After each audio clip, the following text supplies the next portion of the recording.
was in labor and I had to drive Oh, you guys to the really? hospital and I woke up and I was Serious? like, oh my gosh. So is there a baby coming in there? No, not Hey, that's a sign. no. She's like, Uh-huh.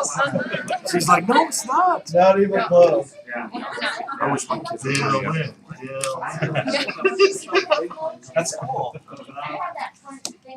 So if you need a ride, I'm Rick. Haley. Craig Hoover. That's the. how you doing?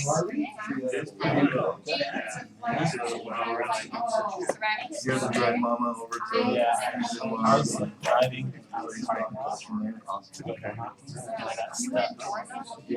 I was going to, and I got stuck, so I like parked. I know.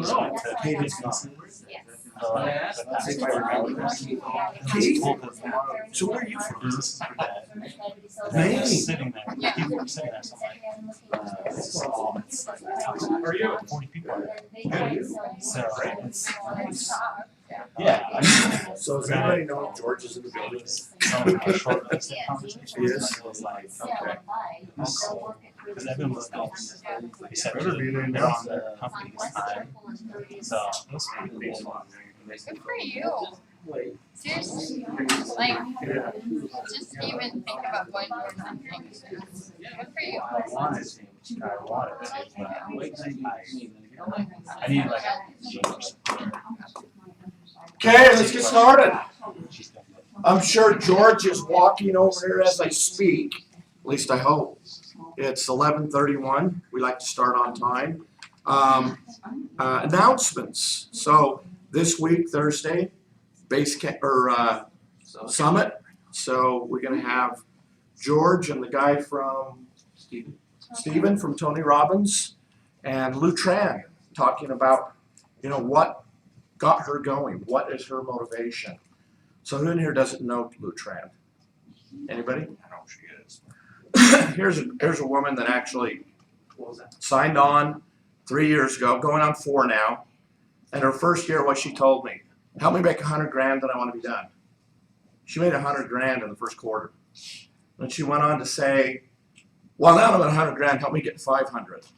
So the first year was 48 units, second year was 88 units, third year about 180 units. This year she's on track for 200 units already. Last month closed 18 units, just last month. So if you look at that, it's incredible what can be done in this business. So make sure you go there. Listening to these people that are having great success, find out what it is they do. I can tell you this, she's a door knocking machine.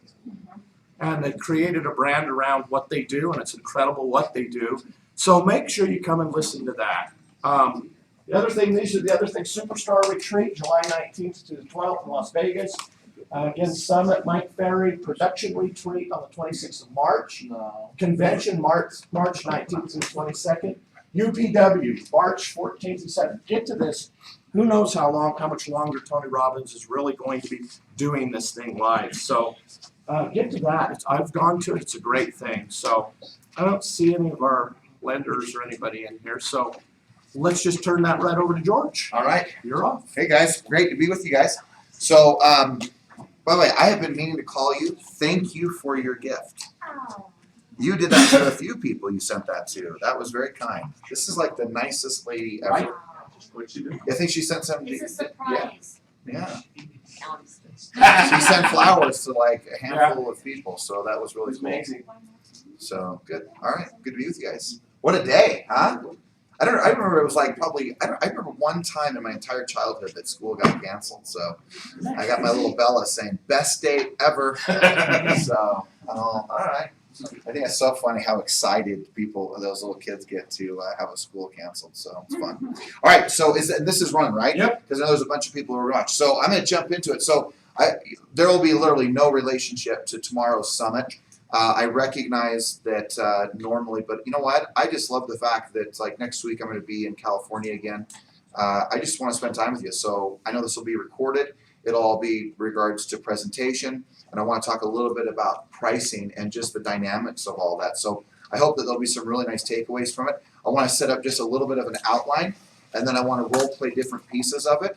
And then I want to just remind you, I love the fact that as I keep going into different offices, or if I go in and visit with a particular agent, they'll talk about the fact of just how many homes right now they have been listing. And the key is, at the top of the top of my career in selling real estate, I had 57 listings. That's kind of about the time that I met you, Aaron, right?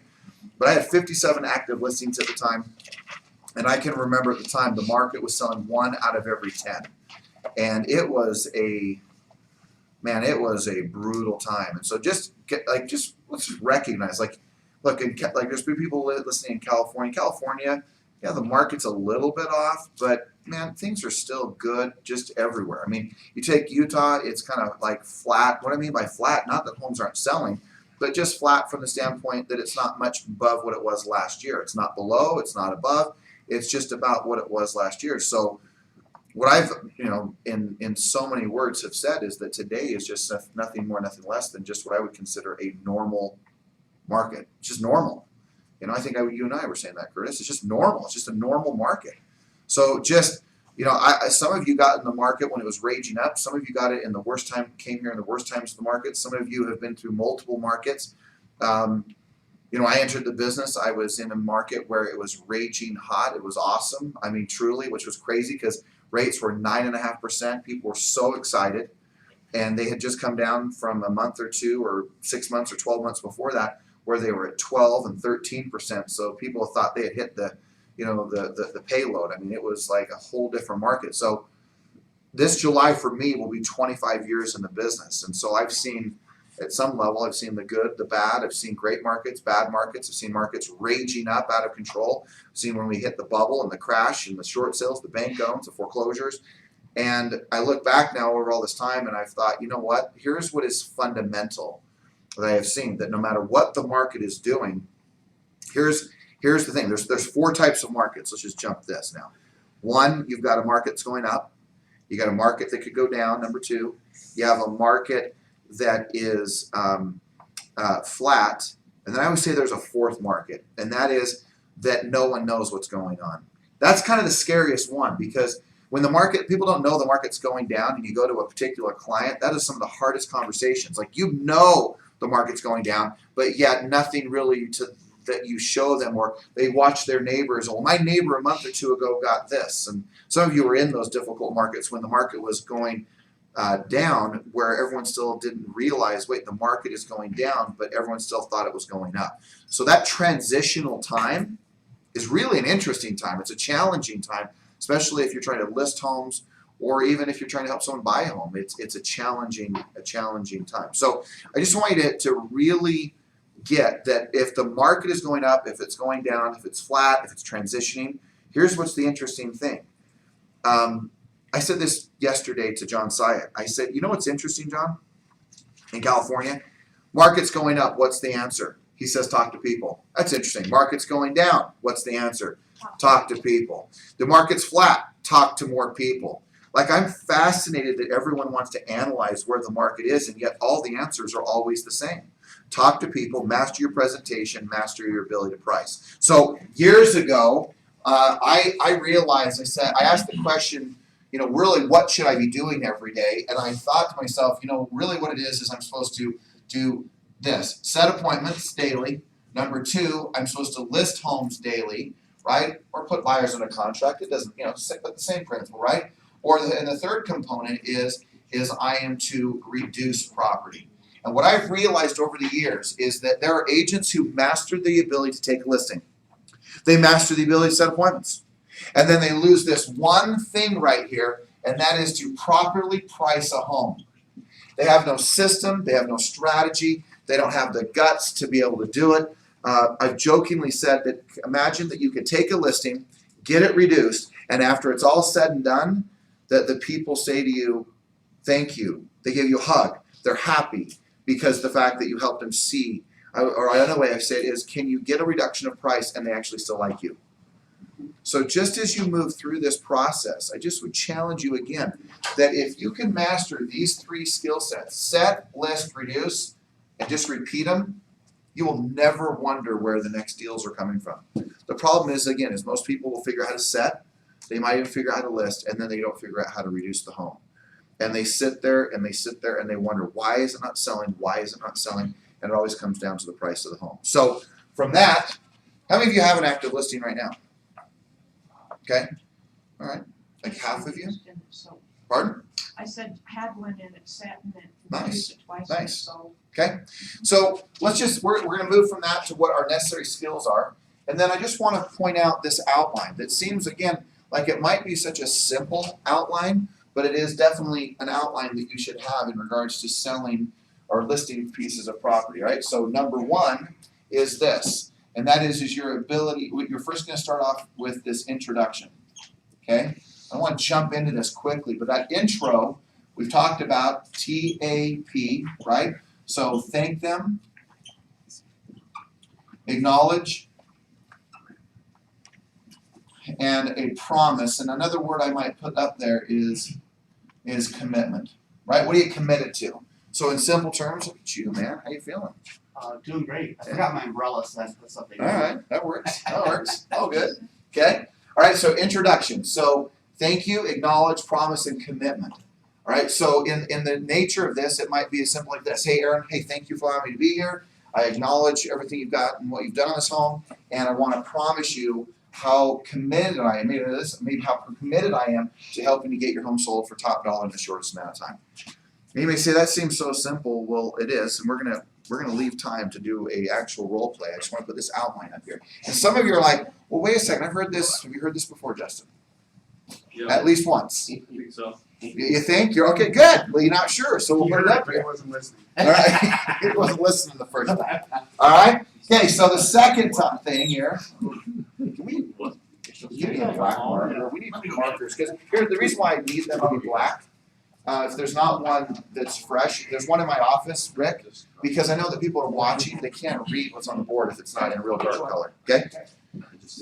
All right. So number two is we're going to then do what I would consider this. I would say, okay, here's your game plan. Now we get a lot of people who will say, oh, you're so committed to this script or that script, or it has to be Mike Ferry's script or not Mike's script. Look, in the end, you'll see here that you'll be able to put in Mike's script left and right into it if that's what works for you. I like the fact that we practice that script, but in the end, what I want you to know is I'm not worried about a script. What I'm worried about is what you're using. Is it working? Right? I over the years, like I can take like a Cody Emery over the years where we would work real heavily on his script, and he had to actually at one point even tell his coach, hey, let's not talk about the listing presentation because I like the way I've defined mine, designed mine, and I don't want to do it the way that his Mike Ferry coach was talking about. You know what? That's okay as long as it's effective. And he has like an 80% closing ratio. Whereas I can take a Brian Burnett, and man, Brian is like, walks in and says, I got 3 real important questions for you. I mean, he does. But what is interesting is that, again, he's had to add things in. So I am not of the belief. Here's a good example. If the TV that you had as a kid was the only TV you ever owned, mine was the one where it had the pliers on it because the thing, and you had to turn it. Do you remember like the good old TVs, right? Or perfect, thank you so much. Right? I mean, or there was only 3 channels and you had to have the antenna perfectly right to be able to watch it and that kind of stuff. To think that you can't improve a script or improve a TV or improve a process or improve a script or a dialogue is ridiculous. To think like a TV that was 40 years ago is the same TV we're going to use 40 years later, well, that would be absurd. Everyone would laugh at you. So the same thing. Look, if there's a refinement, an improvement, a betterment of a script, a dialogue, a way to say something, a way to maneuver, I don't have a problem with it at all. I never will. And just as a side note here, it is what you say. Some of you don't still know what to say. This doesn't matter whether I'm Kenzie and I'm recruiting. It is also everything is timing, right? And when are you going to say something? And the third component is the tone, which is how you say it, right? So you're each are going to get to a point and go, oh, I know what to say. Okay, well, but do you know when to say it? I remember, Aaron, years ago, I made the grave mistake of trying to close someone when their body language was like this, and they were sitting there like this at the table. And it dawned on me as I kept hammering them and closing them and hammering on them and closing on them, and that they were never going to say yes because my timing was wrong. And you may say, well, wait, that's when the script says to say it. Well, if their body language is all closed up and they're sitting there like this, what are you thinking? So I then learned that. I still remember this clear as a bell, and some of you know John Rhodes. And I remember going on a listing appointment with John Rhodes years ago. And when I went on the listing appointment, I went through my scripts, and the guy and the gal, husband and wife, were both sitting there like this at the table. And I went, oh, crap. Okay, what do I do? And I remember because I then asked a ton more questions. And I just kept asking questions. And man, they were hell-bent on not like opening up their arms. But finally, I asked enough questions, and the wife then kind of put her hands on the table and opened up. And then I don't know, 2, 3, 4, 5 minutes later, whatever it was, finally the husband decided to again then open up. And I still remember the moment he opened his arms, I said something like, all right, Jason, so you ready to get started? And when he was opened up, he looked at me, nodded his head, looked at his wife, and said, yeah. And within seconds, a minute of him opening up his arms, we had a contract signed. So I just want you to remember that it's not just do you know what to say, when to say it, but what you have to realize and why this is a business that is not just a science, but there's an art to it. Is it's how, right? It's the tonality. It's the timing, right? It's the what? It's all of it combined, right? When I say how, for me, again, it's so much of it is that to me. I want you to think about that word. It's the tone that you use, right? How you close, how you open up your dialogue, how you ask a question, how you make your bold statements and confidence of what you do. And then again, I go back to my little story was that it was when do I close? It all matters. So again, I don't care whether I'm an experienced agent like an Aaron or a Curtis or I've been here for a long time. Every day I'm learning more about timing, more about how, more about what. And just your commitment to learning that is critical. Okay? Any questions or comments on that so far? Awesome. Chris, please. I do. So I just want to identify why we ask questions when we try and close and they aren't going with us. Their arms are still folded. Because we have not found out the value to provide them or present to them for them to sign on the dotted line. So just know exactly why you go back to the questions, because what you're presenting does not appeal to them enough to make a decision to go with you. Yeah. So I love that. which way Thank you're you. going with the direction. I love that. I mean, it goes in line with, I said this a few days ago, I think you said last week here, I said, so many of you will say, oh, they didn't list with me because they went with a discount broker. How about you actually be honest with yourself and say, I didn't provide enough value in relationship to the commission I was willing to charge or was going to insist on being charged. And so they decided to go with someone else because there wasn't enough value with what you offered, what you presented, and the cost that it was going to be. They said, well, we're going to go with someone cheaper. That is the honest truth. You did not lose it because someone discounted their commission. You lost it because there was not enough perceived or given value in relationship to what you were charging. That's a little, let's be honest, and that's a hard one to look at. That's hard to hear. Yeah, I know. It is hard to hear. But it's the truth. I'm telling you, it's fascinating that, look, it's always this statement. I'll just put this up here, right? Value and commissions have to align. And to Chris's point, if the value isn't there, then if there isn't the value, then what's going to happen is that the only value that they will perceive is, well, it's the commissions. And then what will happen is you see people doing real crazy stuff with commissions and with the price of the home. They'll promise them high prices and low commissions. And yes, they'll say, okay, well, there's not enough perceived value with what you do. I'm going to go with the other guy. Because you can always get out commissioned and out priced, but only when it comes to the value. Just a good reminder. Okay? I want to touch up on what the person behind me mentioned. I actually don't agree with that though. Which one? I forgot. It's a hard one to take.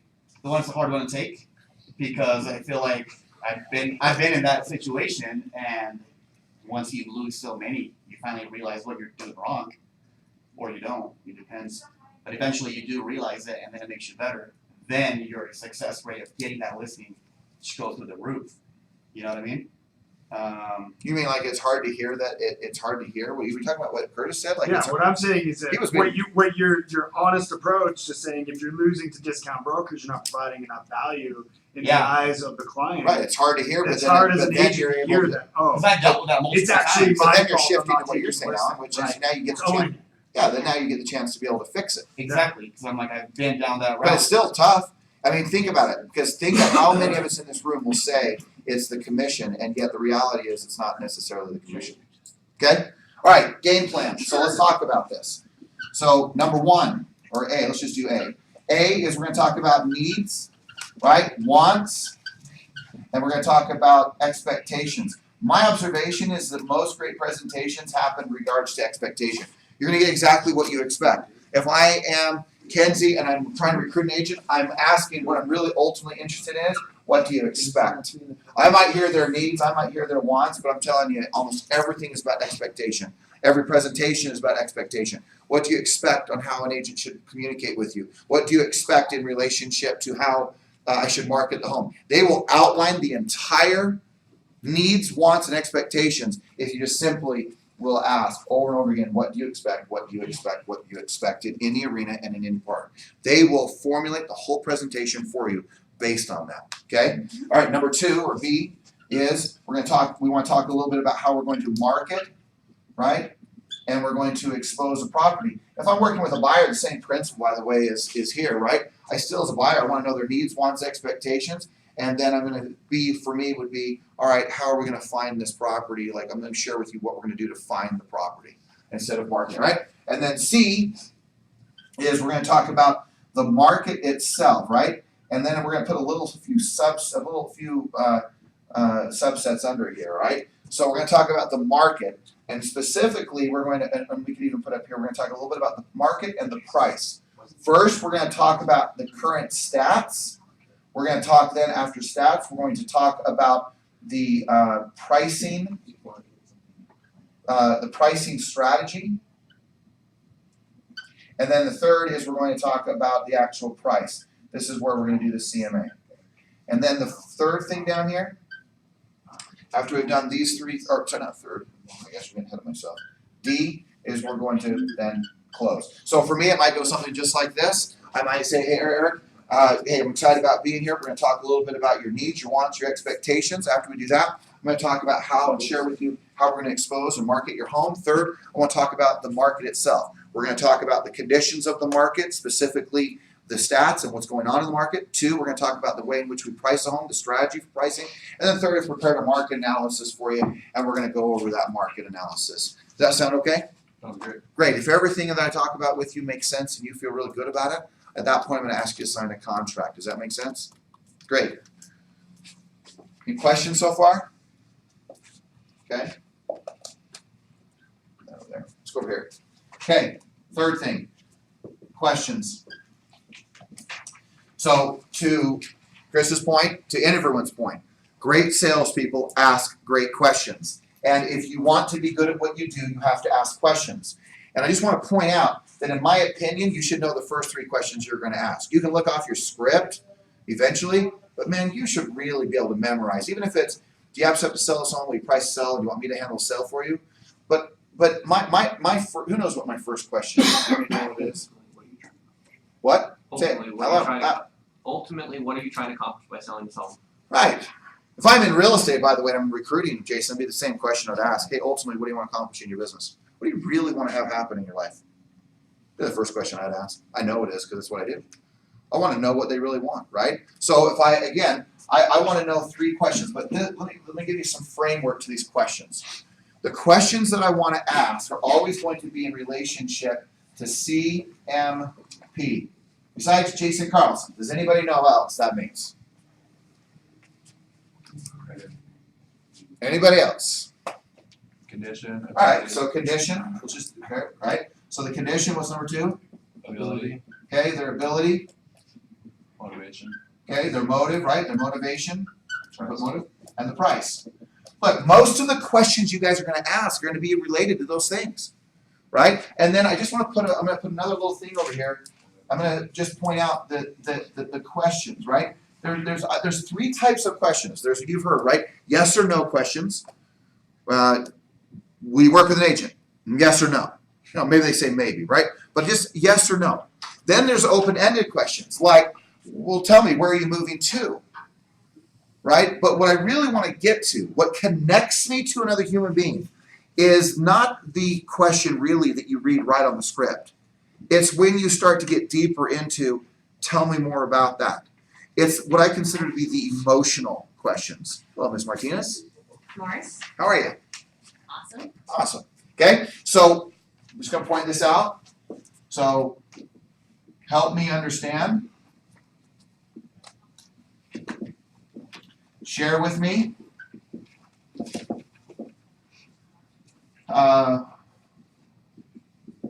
What's most important?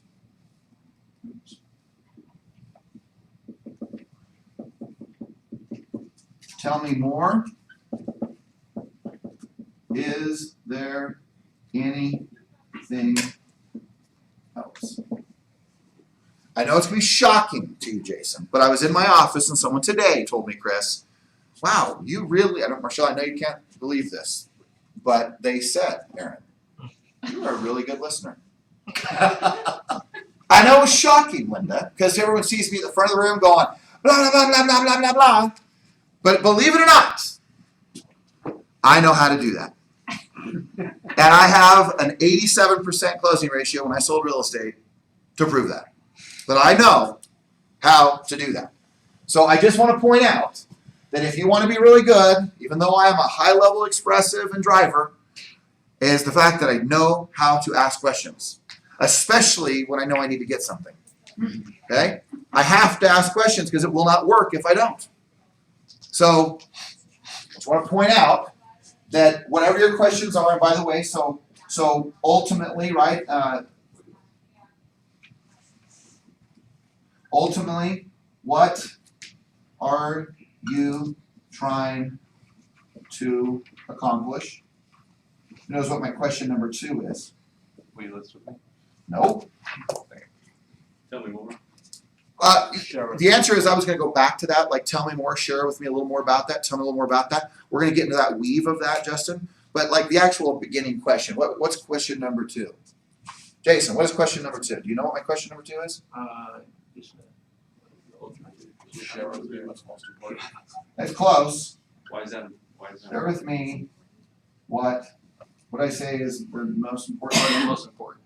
you expect from your agent. Man, it takes all the pressure off. I'm gonna tell a story probably tomorrow. I'm gonna update you guys tomorrow on like my journey. Like 2 days ago, I got to talk to my half brother, half sister. Yes, I've had like these epic moments, man. So like I said, tomorrow will be so different. So I'm so glad those of you are in the room right now. We'll talk about that. I'm just gonna share with you like the power of intention and this cool story behind this. But my point to this, let me just give you one example. So Aaron went just like this. I'm on the phone. Those of you who don't know, I found my birth mother. I'm on video conferencing with my birth mother. I am talking to her. She has sent me an email 2 days before that. Is it okay to call you son? I'm going to read this email. Hopefully I'll be able to contain my emotion. But she asked, and on the video conferencing, I am about to walk into Lady Gaga. I am getting dialed in for Gaga, right? I mean, and she asked this question. Tell me, what would you like to call me? And I am like, holy crap. I'm like, I am not ready to answer that question. And you know what I did? Like all great salespeople who don't want to, or great politicians, I said, that's a great question.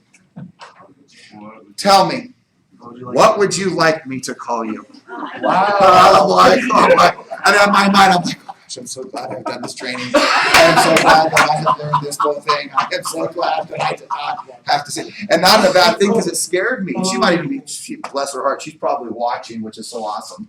And I was scared out of my mind to answer that question. And she looked at me so sincerely and said, you know what, I'd be okay if you called me mom. And I remember I nodded and I went, okay. I'm serious, and I've wrapped my mind around. I'm like, I'm okay with that. That's kind of cool. So my point is that look, I'm just telling you that look, as you go through this stuff, it's the same stuff you're using every day. And there's stuff that if you want all the pressure taken off of you, gosh, the easiest way to take the pressure off of you in the middle of a conversation But if you ask just yes or no questions, like, do you have stuff to sell your home? Are you price your home to sell? Do you want me to handle sell for you? I mean, that's one approach, but that's the yes or no, right? That's the yes, no, yes, no, yes, no. When you say, well, there's not a huge group in here that are doing 100 plus listings a year. So I would challenge you to err on the side of reality, which would mean connection, rapport, love, authenticity, being real, being caring. Like you don't need to be on hyperdrive the moment you walk in and be like, all right, was that a 1 minute presentation or a 6 minute presentation? I mean, none of that matters. It doesn't even matter right now for some of you. All you should be worried about is, man, one, be present and love the person for a moment. And number two, like, legitimately communicate. Like, legitimately have honest conversations. Be real. Be authentic. Be sincere. Be present. I mean, whatever word vibrates for you that you can sit there and go, okay, right? I mean, treat people beyond a number. Get involved in their life. Treat them with respect. Treat them with love. I'm always fascinated as I watched agents over the years hang up on people, or the moment they say they're not interested, they like click. I mean, there's a decision that you have to make that every person you meet in your life has value. Or do you really believe they don't? And it's your hierarchy is so messed up. I mean, you guys know I talk about this a lot. I don't know if I've mentioned this for a long time, but just from a place of hierarchy, I hope that your hierarchy is this, because I'm telling you this is a lot better life when it's this way. It is integrity. Number two, it is the people. And number three, it is the money. And I'm just here to tell you that if you flip-flop these two and screw them up and put money before the people, you're going to have a pathetic life. And it will be pathetic. It will be weak. It will have no depth. It will have no meaning. It will have nothing like what it could be if you will put a hierarchy. I hope that every one of you I will always do the right thing. But man, put the people before the money. Put the people first, the money shows up. Always does. And when it comes, it is a rich experience. Not just in economics, but in the fact that you have relationships that will last a lifetime because of the love, the connection, the beauty of that relationship. It is such a precious thing. Okay? Any thoughts, comments? Pretty much I want to just mention to the newer agents, if the person on the end of your closing is not either in love with you or they're not hugging you or anything, then you've done something wrong to the point where they didn't trust you at one point or another. At least that's that's kind of what I realized. Meaning that there's not the depth of connection that yeah, whether they hug you or not, or shake your hand, you want to be able to have that emotional connection and be able to look them in the eyes with integrity to know that, hey, I did my part to sell your home, and I did my part to help you buy your home, and not flip-flop, one or the other. Okay, So good. Yeah, if you can't feel that, look, your God-given right, I believe, is to feel, and if you aren't feeling that connection, then you need to slow down. And I can promise you what it comes down to is get over here and start asking more questions. It's just simply asking questions. It's like, and being almost on the edge of your seat, like really being interested and really wanting to know. Okay? Question number 3 that I typically ask. Just want to give you my 3. It's the same question, but it's this. It's what do you expect from the company? What do you expect from the company? What do you want to see them do? How would you like them to market? What would you like to see happen? From an agent, what would you expect and how would you want me to communicate with you? How would you want to be treated? How would you want to see things happen for you? How would you know you're having a great experience? And some people are like, oh my gosh, that's not part of the script. Right, because so much of this isn't there. Because I can ask a good example like in the script for like a Kenzie. She may ask for a Ruby in a recruiting and says, well, how much money would you like to earn? And they say, well, I want to earn $250,000. I want to earn $100,000. I want to earn $150,000. Whatever the number is, doesn't matter. And you earn that money. And as you earn that money, then the next question I would simply ask is, well, help me understand what's important about earning $150,000. And guess what? Do you think that's in the script? Do you think that is written in the script? It is not. You know it's not, Ruby. It is not. Jason, is that written in the script? So we will just pass over and go, 150, Chris, that's so cool. Okay, all right, how can I help you get that? Blah, blah, blah, blah, blah. And we won't go, well, hold on a second. What's important about 150? Share with me a little more about what 150 would do. Well, I'd pay off this credit card. I'd pay off these taxes. I'd be able to have my, if it was you, maybe say my wife wouldn't have to work if she doesn't want to. We could go on a vacation, take my kids. I've never taken them to Disneyland. Whoa, this is fake, and I have the chills. Like, I say fake, meaning those are just answers over the years that people have given me. How many times I've sat with a young man or a young woman who has young kids and they've never taken their kids to Disneyland? And that the 150 or the 100 or the 200 is, I just want to get to Disneyland. Well, that's a whole different conversation than, do you want to earn 200 grand, 150 grand, or 100 grand? It's a whole different conversation about Disneyland. Okay? Have you taken your kids to Disneyland, Chris? I am never Rick's Rick's never even been. No, I've been once. Oh, there we go. Long ago. Never. That's mean, it's not for you. All right. No. I feel I have been damaged because it wasn't until 18 years old that I got to go see the happiest place on earth. I went on my graduation trip because my dad was like, "No, we're going to go to Moab." That's what. But here's what's funny though, Rick. Today, put me around a campfire in the Red Rock and watching the sunset and the wind blow and the stars rise. I take that all day over Disneyland. All right. Every day. But that means I'm getting old, Becky, right? That means I'm getting old. All right? Okay, so those are my three main questions. Like for some of you, which I'm so thrilled, some of the staff were in here, it's the same thing though. It's the same principle. I don't care whether you're leading people, whatever, but in this whole process of help me understand, hey, share with me, or what's most important. The things that have been most important to me in helping is tell me more, and is there anything else? And let me just put over here that you need to make sure that you summarize. So let's look at an example. Let's just take the income thing. So if I'm with Ken's, I would say, hey, Ken's, you know what? I think it's so great you want to earn 150 grand. And what I hear you saying is, that's a good way to go in this. What I hear you saying is, I can write that down, but you might want to. What I hear you saying is that you want to go to Disneyland, you want to pay off your debts, you want to pay your taxes on time, you want to save $20,000 this year, you want to buy an investment property, or you want to pay off your house, you want to buy a new home. And I'll say, I'll say, that's what I'm hearing, and I'll still say, is there anything else? And they'll usually, at that point, they'll look at me like Chris will look at me and go, no, that's it. Hey, just when I think about the listing presentation, do they sit there after you say, now tell me, ultimately, what are you trying to accomplish? Well, we want to get our home sold. And what most agents will do, they'll just go, okay, you want to get your home sold. That's great. Well, let me tell you how I'm going to get this thing sold for you. Whoa, time out. Truly. So, tell me, what's important about getting it sold? Share with me a little more about that. Tell me about the new home. Tell me about where you're going. Share with me what's important to you. Share with me this. Tell me this. Share with me. Is there anything else? Is there anything else? Tell me more. Tell me more. And they'll eventually go, no, Eric, that's it. And you're going to go, okay. So, what I hear you saying is, you want the new house. You want the new home. You want your kids in this neighborhood. You want your kids going to school. You want this. You want that. You want that. And I'm going to ask, what am I going to ask? Is there anything else? And I'm hoping that Eric will go, no. But here's what's cool. He may say, well, no, there's one other thing. We need to pay off these credit cards. And you may say, come on, is this really true? This is how you get to the emotion and to the heart of a human being.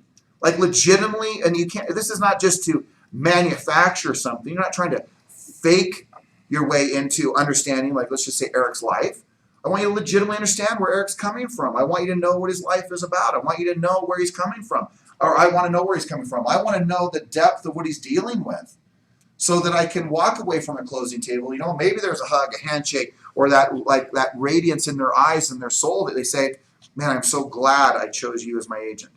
Because it was so much more than, okay, here's a home. Make sense? Guys, there are so many people out there that are such in desperation for your help and your assistance. I mean, there's 750,000 households across the Wasatch Front. 750,000. How many homes did you want to sell? 52. That's all. You just want your piece, right? Households, not people. There's 3 million people nearly across the Wasatch Front now.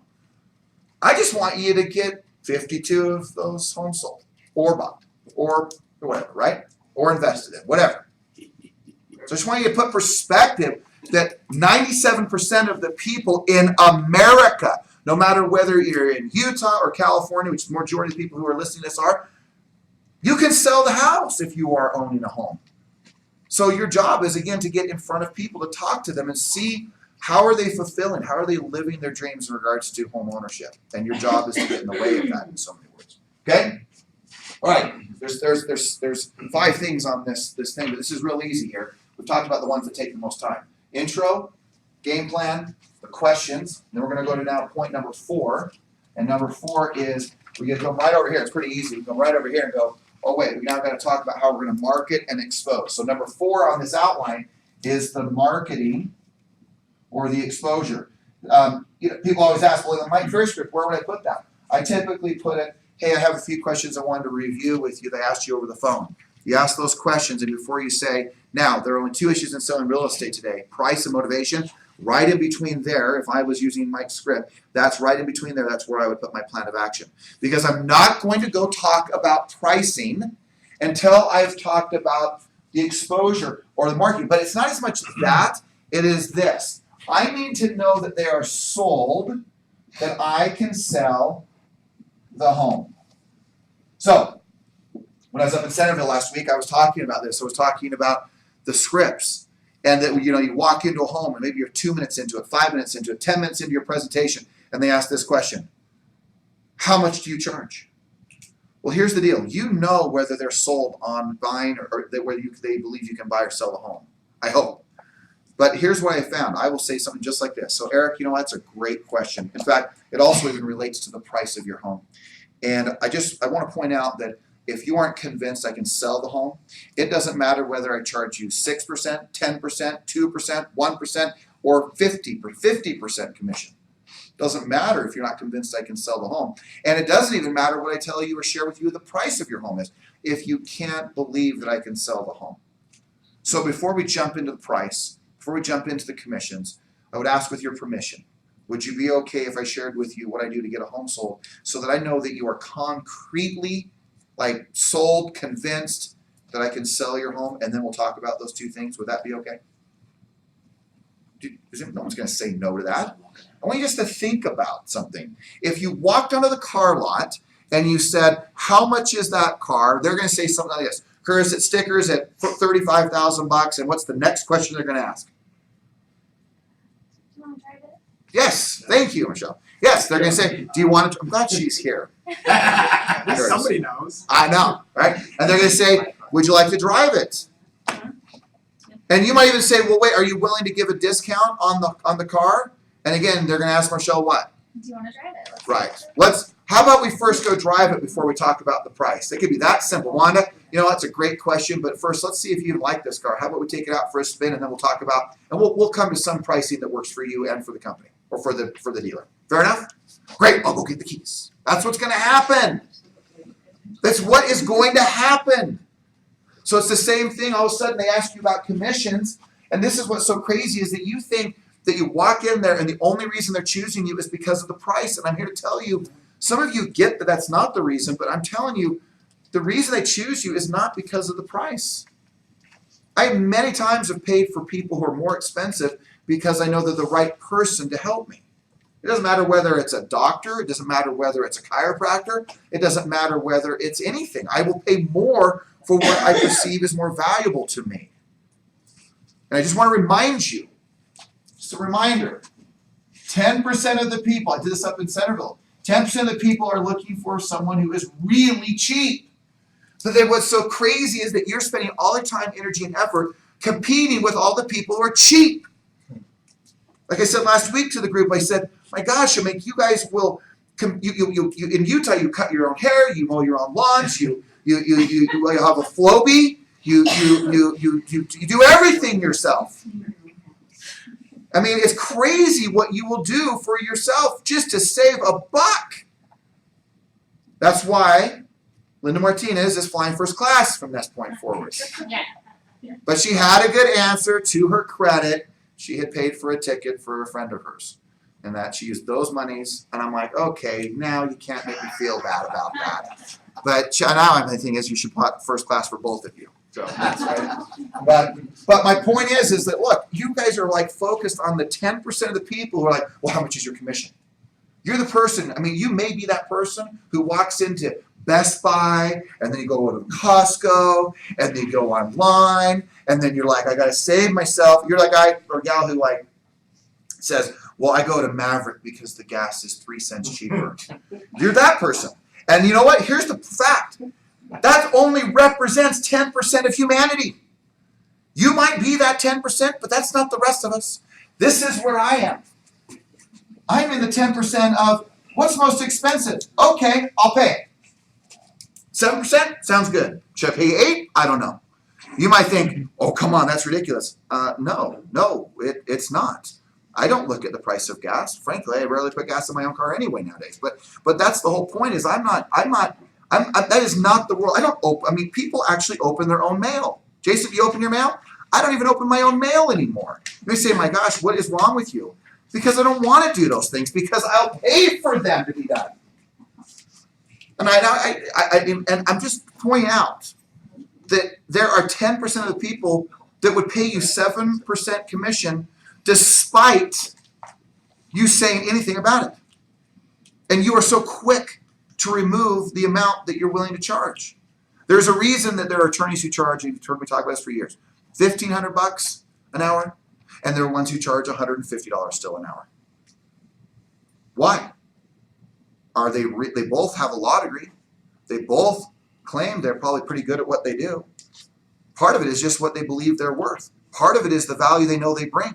Part of it is the things that happen in people's lives when the $1,500 attorney speaks versus the $150 attorney speaks. So part of commissions is interesting. It is such a mental thing of what you believe to be true.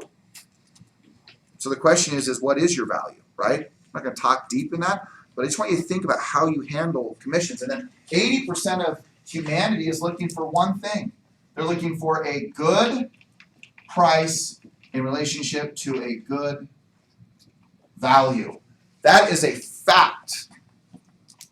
And yet you guys, I know this, what agents do is they go, oh my gosh, have you heard that Purple Bricks is coming to town? Oh my gosh. Can you charge any cheaper? Oh, there are a la carte systems. There's pay per MLS.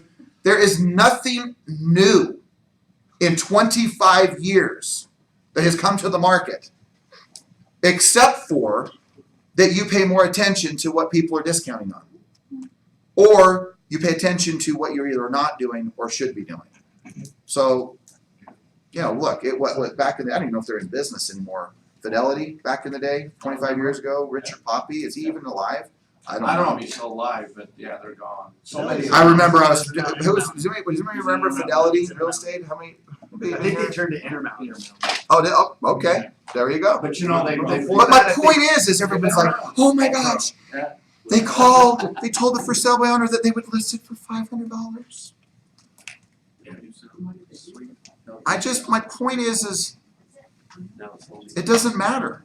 As long as you create, like we talked about, enough value in relationship to the commission. So just something to point out. All right, number 5. Gonna come right back over here. Market and price. Okay, so we're gonna talk, or the market pricing. I'm gonna put up here, we're gonna talk about the price. And then number 6 is we're gonna close. Okay? Look, I'm gonna just say it. I've worked through closes all my years, all of my life, and I am obsessed with scripts, dialogues, way to communicate, way to talk to people. I used to have what I called the 3-no close. I'd say, Alan, is there anything else you'd expect from my company? He would say, no. If he didn't, he would say, well, what about this? We'd talk about it, but I'd say, anything else you expect from my company? He'd say, no. Anything else you expect from me? No. Any reason we can't get started today? No. That worked really good, by the way, for a lot of years for me. But over the years, I have found, I don't care what personality type I'm talking about.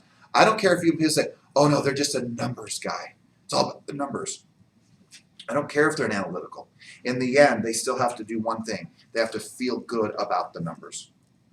There's a number they have. There's a number they have to feel good about. They will work off what they feel. No matter who we are, we will work off based on how we feel. You buy what you buy because of the way it makes you feel. You do what you do because of the way it makes you feel. And the challenge is, as I said to an agent yesterday, a text, I said, there will be a day that you will figure out that if you can just simply master the game of doing what you're supposed to do, despite whether you feel like doing it or not, will be the difference as to whether you will be great or not so great. That is the catalyst. That is the Michael Phelps of the world, to every great athlete, to every great professional, and every great business person. It is the day they decided that it doesn't matter how I feel, I'm just going to do what I'm supposed to do. And will you be 100%? No. But if you did it 80% of the time, you'll make a fortune. That is the fact.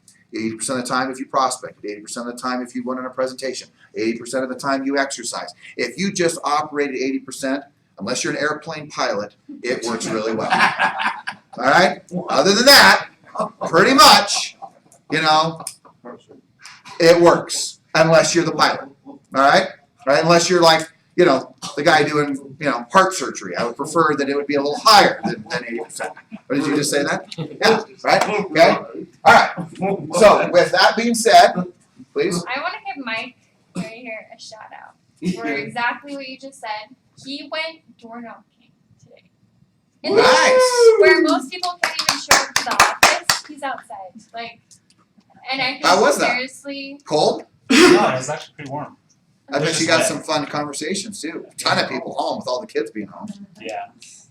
That's cool, man. actually I love it. Yeah, I didn't go doors or homes. I did businesses because my car couldn't feed the parking lot. Okay. So That I works. just walked. I love it. Nice job.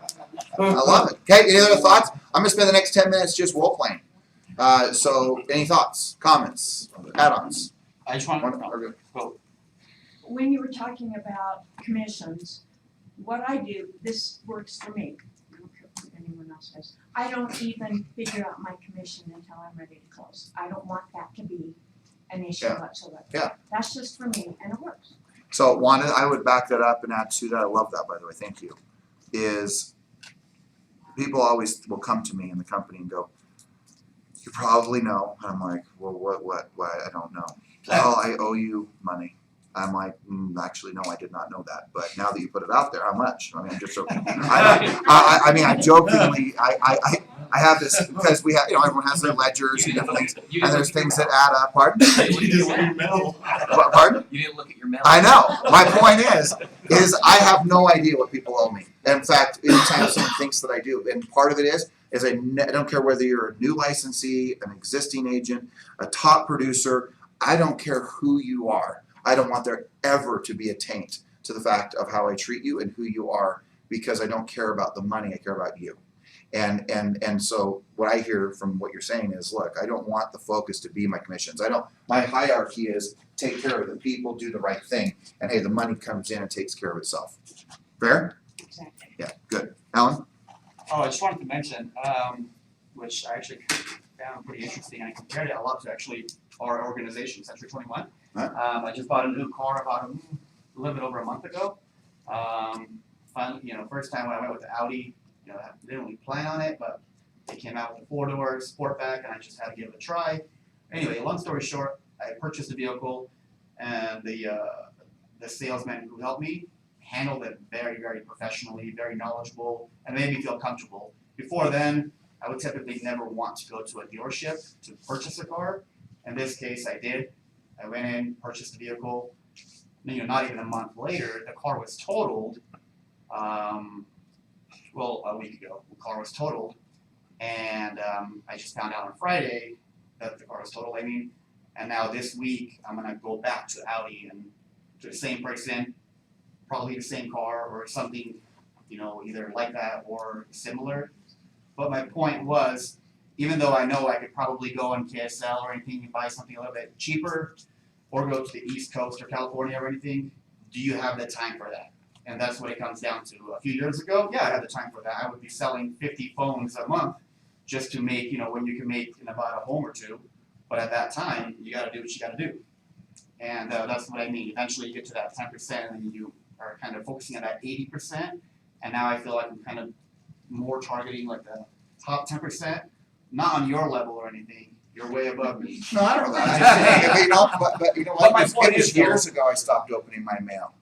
Yeah. Because I'm like, why would I spend the time doing that when it takes away from my time to be able to be with an agent, or, you know, really what goes in my mind is to help, to bless the life of another human being. I just don't check my mail. Well, that's the problem. You might want to Well, I check. have like everything on auto pay. Right. But that was my point. And then I was just thinking about it yesterday. I'm like, wow, February 5th. This is my 5-year anniversary that I've been here with you. It's crazy. And I'm just like, where it all began, waiter, room service, all of that. And now, I began at 23, I'm 28 now, and it just, time flies. Yeah, it It really does. It's fun. Love it. Okay. You ready for a role play a little bit? We're gonna take 5 minutes or so. So let's just, how about this? We'll just role play a little bit. What's the most, would it be helpful to just, I'm gonna just role play, not with anybody, I'm just gonna speak it out loud of how I would do that.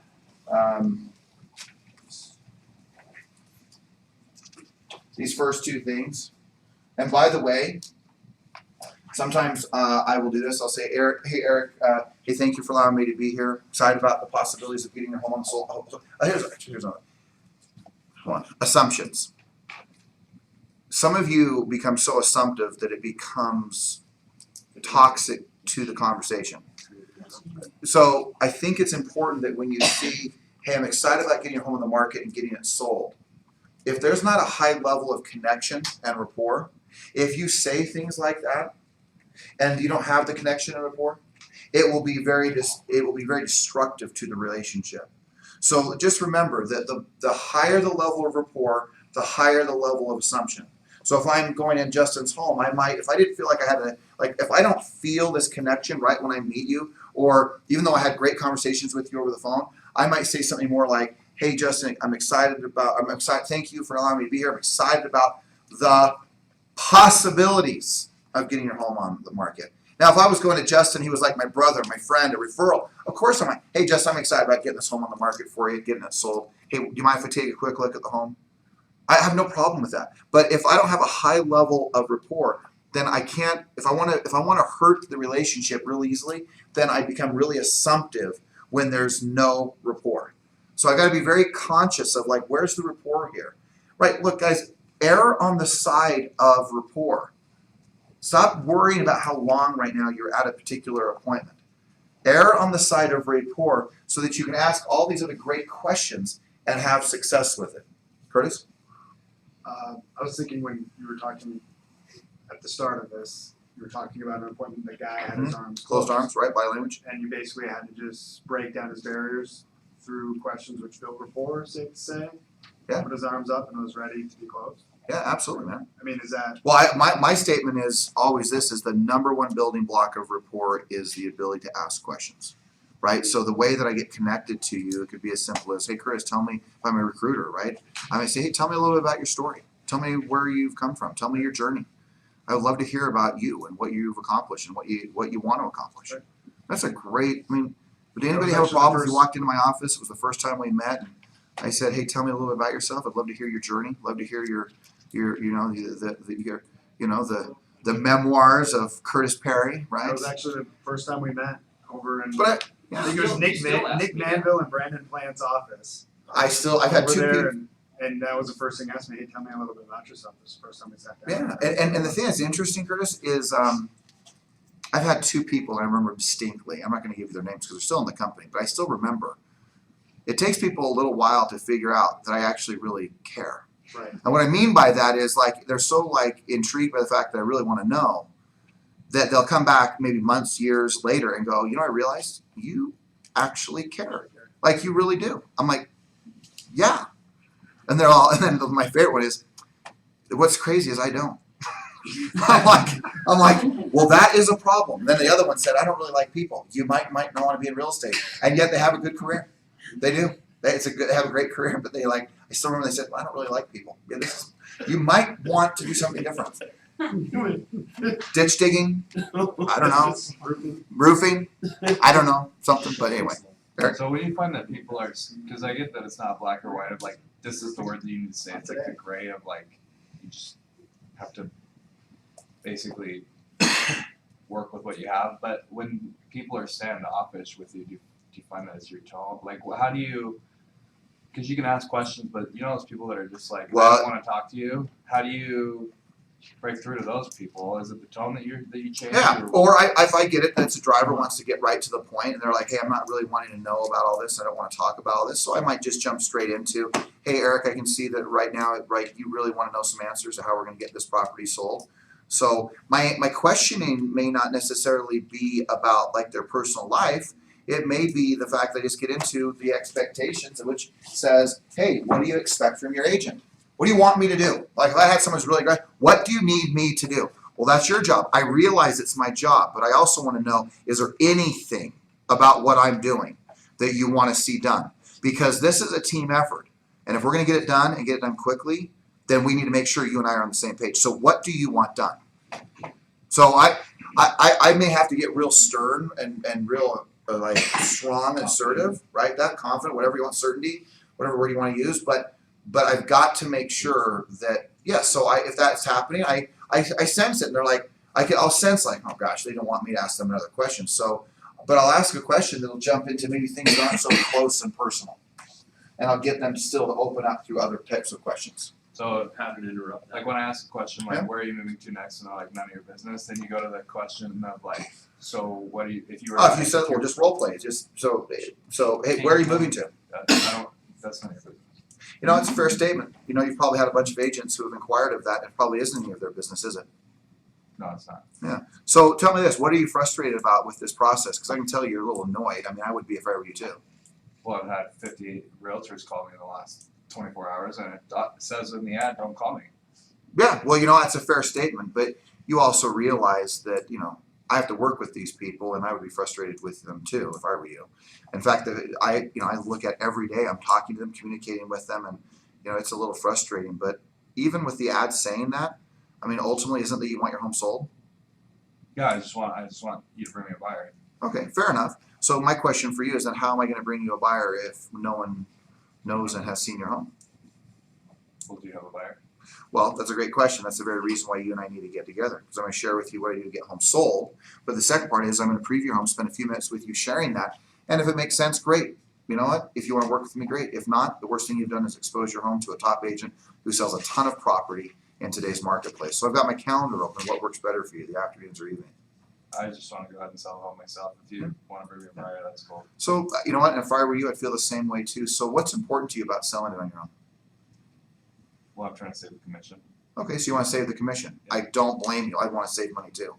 So let me ask you, if I was able to show you a way where you could actually earn the same amount of money with using an agent versus selling it yourself, I mean, I don't know if that's a possibility or not, but if that could happen, would that be a bad thing for you? I just don't see how you can do that. I mean, if I sell it on my own, I save 6%, maybe 3% if I have to pay a buyer. But if I hire you, then I have to pay that out. Right, but yeah, absolutely. But is it fair to say that the more you market a home, the better price you'll get on your home? Yeah. If the more people know about your home, is it fair to say that they would actually pay more for your home? Yeah. Yeah, well, that's the very reason why you and I should sit down for a few minutes so I can share with you what I do and, you know, the tools and the strategies we use to get a home sold in today's market. And look, worst thing that happens is you love what I have to say, it makes sense. Worst cases, that happens. Worst case is you don't like what I have to say, but you still expose your home to a top agent, to a company that sells thousands of homes every single day, or every single year. So what works better for you, afternoons or evenings? Can I try it on my own for a couple of weeks? You know what? You can try everything on your own. I mean, look, we're in the state of Utah. People cut their own hair, mow their own lawns. You could do it all, right? The question is not can you keep doing it? The question is, here's the other question. It's not that you can sell your home. I already know you can sell your home. It's not about that, can you sell it? It's for how much can you sell it for? And the reality for me is that my job is to help you net the most money possible in the shortest amount of time. So, what works better for you, afternoons or evenings? Evenings. Yeah. So I close 1 out of every 4 people I talk to as a general statement. I mean, you've been there, and I was even a little rusty. I could tell. I'm like, oh man, I should practice this. Right? That's the reason why I practice. Okay? No, I don't feel it breaking down. Yeah. Like every Look, time it's the loud, average loud. person needs to say no how many times before they say yes? 7. Get 5 to 7, right? What I found is most people say yes after 3. I do believe that people say 5 to 7 in a lot of studies, but it seems in the game of real estate, if I'm Aaron, and I just keep saying, that's the very reason we need to get together. That's the very reason we need to get together. You hate agents? You hate agents? So do I. That's the very reason we should get together so I can show you what it means to be a great agent. What works better for you, afternoons or evenings? If I do that 3 times, I'm telling you, after the 3rd time, almost everybody says yes. You have got to get good enough, even in this closing process, which we've run out of time, but in this closing process, I would just challenge you that as you close, that they may say no, but you need to be able to be good enough. And when they say no, and rapport is broken when they say no, always, They say, oh no, I wanna think about it, Aaron. What is the first thing you do after that? Oh. Well, if you're a prospect, what if you're in front of them? You say, hey, I wanna help you get your home on the market, you ready to get started? And they say, we still need to think about it. What do? What's your first thing? We wanna think about it. We have another interview. What's the first thing you're gonna do? Acknowledge. That's great. Yeah, I'm gonna say, Aaron, that's great. If I were you, I'd do the same thing too. Not if it was me, and then what am I going to do? Because I've now said it's okay that you've said this, so I'm bringing back some rapport, and what is the next thing I do after that? Let me ask you this, and I gotta ask the question. And as a general statement, you're gonna ask 3 questions, close. 3 questions, close. 3 questions, close. So I might, and my 3 questions, by the way, my personal opinion is you wanna get a yes. So it might be, so Aaron, let me ask you this. Do you feel I can sell your home? Yes. Yes, that's great. I actually know I can. Do you believe that Century 21 has the ability to market, to expose your home to the, to the world, to the planet, to the universe, to know that your home is for sale? Do you believe we're capable of that? Yeah. Right? And do you believe that if we work together, that it would be a good experience? Yeah. Now, if I want to go right back in the close, I may, and that is the very reason why you and I need to work together. So, Aaron, are you ready to get started? Sure. And he may say, well, no, I don't know.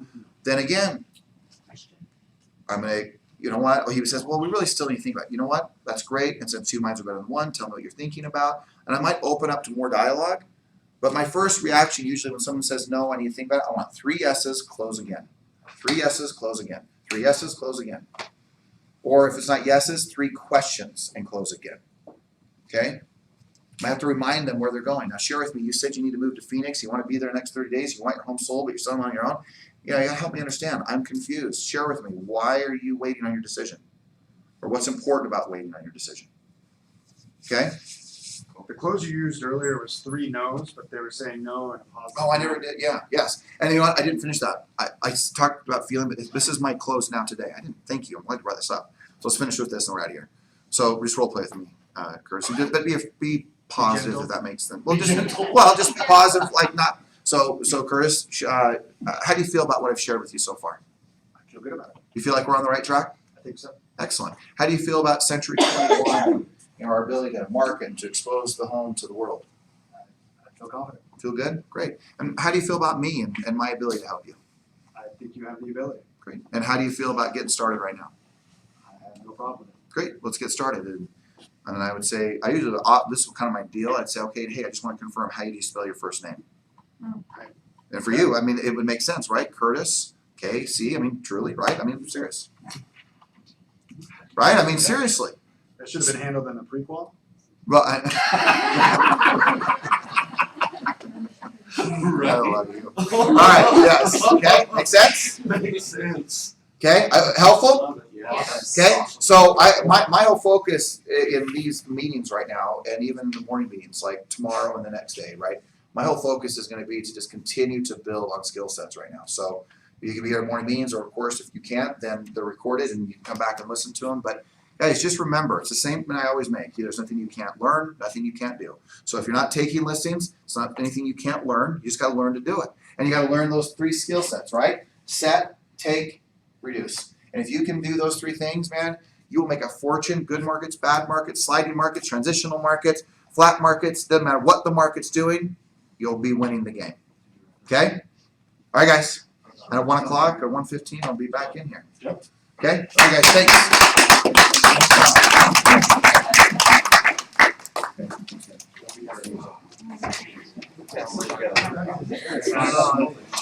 What's up, dude?